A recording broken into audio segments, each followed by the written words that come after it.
Chez Mercury 80, nous croyons à la vente bienveillante. Alors, qu'est-ce que c'est que la vente bienveillante? J'entends déjà, ah oui, bisounours, oui, oui, il faudrait dire toujours oui à son client, il faudrait se mettre à plat ventre devant lui, accepter les prix aberrants qu'il nous demande, etc. Non, la vente bienveillante, c'est pas ça.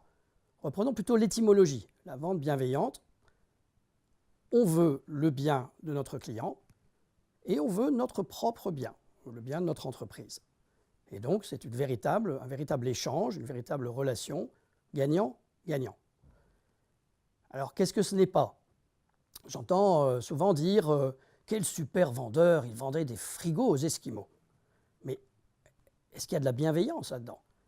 Parce que si on regarde bien l'Esquimau, il y a de bonnes chances pour qu'il se sente dupé. Il n'avait pas besoin de ce frigo. Donc c'est plutôt malveillant ce qu'on a fait. Et puis pour nous-mêmes, on a des chances d'avoir des problèmes de réputation derrière. Qu'est-ce qu'il va se dire sur Frigo Advisor? Donc c'est aussi malveillant vis-à-vis de nous-mêmes sans doute. Donc ce n'est pas ça qu'on veut. Ce qu'on veut dans la vente bienveillante, c'est une véritable relation gagnant-gagnant, une relation dans laquelle le vendeur, l'entreprise du vendeur apporte de la valeur au client et le client apporte de la valeur au vendeur, à l'entreprise du vendeur. Alors, c'est certainement pas non plus une forme de gentillesse passive, parce que s'il n'y avait pas de vendeur, probablement que rien ne bougerait dans le monde. Donc le vendeur, il est bien là pour faire avancer les choses, pour convaincre, pour faire bouger, pour donner une dynamique, donner une impulsion. Prendre une décision pour un client, c'est quelque chose de difficile. Il reçoit beaucoup d'informations de tous côtés. C'est très difficile pour lui de choisir. Il a besoin d'être éclairé, il a besoin d'être motivé, il a besoin qu'on l'aide à franchir peut-être certains freins, certaines barrières. Et donc il a besoin de quelque chose de dynamique. Donc la bienveillance, encore une fois, elle veut le bien des deux parties, mais elle est extrêmement active. Elle veut faire avancer des projets. Alors, concrètement, une fois qu'on a dit ça, comment on s'y prend pour pratiquer une vente bienveillante? D'abord, il faut le vouloir. D'abord, il faut que j'ai envie de traiter avec mes clients d'une façon qui est gagnant-gagnant. Et là, on est au niveau des valeurs, des intentions, de l'état d'esprit. Ensuite, il y a des façons de faire. Et là, la science nous apporte beaucoup. Beaucoup de choses ont été dites sur le sujet, et en particulier, je voudrais faire un zoom sur un point qui est un point qui s'appelle l'attunement.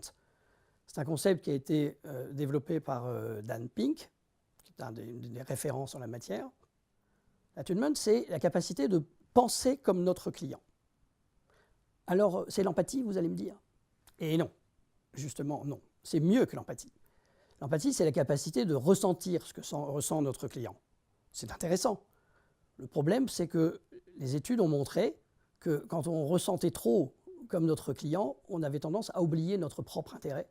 Et que donc, on signait, et que le vendeur signait des transactions, enfin, ou des échanges qui n'étaient pas très équilibrés.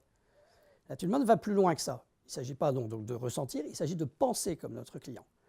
Il s'agit de se mettre à sa place et de suivre avec lui son raisonnement, ses freins, ses envies, et la façon dont il pense, comment il voit son environnement, quels vont être peut-être les moteurs pour cette décision, quels vont être les freins, qui vont être les freins, qui vont être les gens qui vont peut-être l'aider. Et donc de découvrir avec lui beaucoup mieux ses attentes, ses marges de manœuvre, comment il peut s'y prendre effectivement pour avancer, et donc de faire avancer avec lui son projet. Ça, c'est l'attunement.